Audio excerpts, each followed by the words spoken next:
Bakit, sir? May Okay. volunteers ba tayo? There will be police officers and volunteers all around them. So kung sino po yung pinakamalapit na police doon, alam ko doon ang gagawin niya, iparating lang nila.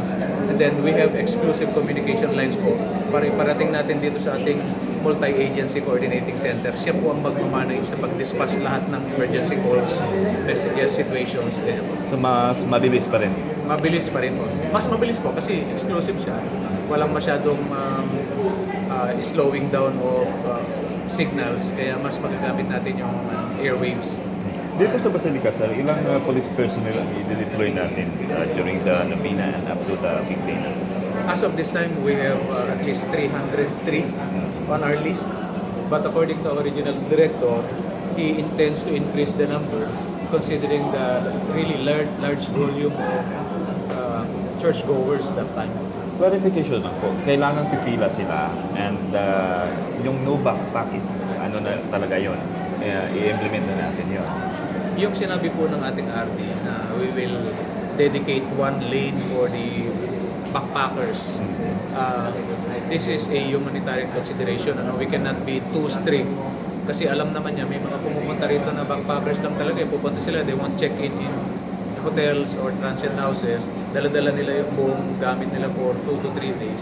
We will consider that. But, ang ano po nun is, we will disturb really the ingress of the people going towards the Basilica. Kasi imagine mo kung pinilahan ka ng 1,000, 2,000 na nakabakpak, paano kung lilima ang nag-i-inspect dyan, baka po tapos na yung mga misa, doon pa lang mga tao. So it's for everybody's welfare po. So it's for everybody's convenience. So inconvenient talaga pag nagdala ka ng backpack. So may isang lane, pipila sila ng mahaba. Yes po, we cannot afford a single backpack to go through the gates without thorough inspection po. Kasi alam nyo yun, pag may na-miss tayong isa, kahit nakita mo yung 99, kung yung 1 hindi mo na lumampas sa'yo at yun ang nangyari po, madidipit yung preparation. So, ayun.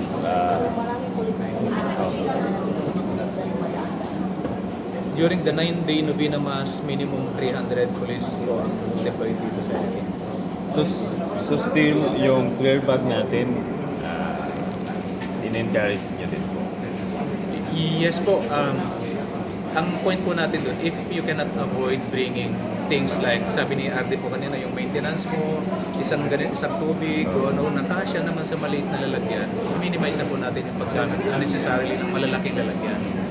Sir, sa mga kawatan, sir, na may intercept, may special detention cell ba tayong paglalagyan sa kanila? The city will provide 2 full-size caution bus to be deployed where it is needed. Mobile po ito, temporary custodial facility, para doon po muna natin isi-shoot yung mga kailangan i-shoot. So, ilagay sila. Okay. Sir, so based na intelligence ninyo, sir, nandito na ba yung grupo na yun? From other Alam niyo po, areas? considering na isa itong highly urbanized city, with or without Sinulog Festival, nandiyan po talaga yung mga yan. So, this is part of our law enforcement function. Kaya po, while we are preparing to secure the people attending the Sinulog festivities, hindi po namin pwedeng pabayaan yan. Kaya sabi po ng ating RD, hihingi siya. Hindi namin naisip na istorbohin pa ang Bohol and Cebu province, pero ni-recommend niya na kukuha kami doon. So we'll take the cue from the RD. Sir, you said, sir, that security measures not the sole responsibility of the police, as per RD said. So you need the public's help. So through media, sir, what should the public look for, sir, before they report certain matters to the police? Kasi civilians doesn't know what to look for. Yes, okay. That's very true. No amount of preparation will really secure the people if the people themselves will not cooperate. So, yung mga abandoned luggage, boxes, anything suspicious, approach any police officer right away, nearest, closest to you. Then kami na po ang mag-handle doon. Any suspicious activity of illegal drugs transaction in the immediate vicinity ng mga tao, report immediately to the police to eliminate po yung physical harm sa kanila. Pwede namang sabihin lang sa aming specific location, description ng tao, ano ang nangyari, then we will respond suspicious vehicles, suspicious visitors sa hotel nila.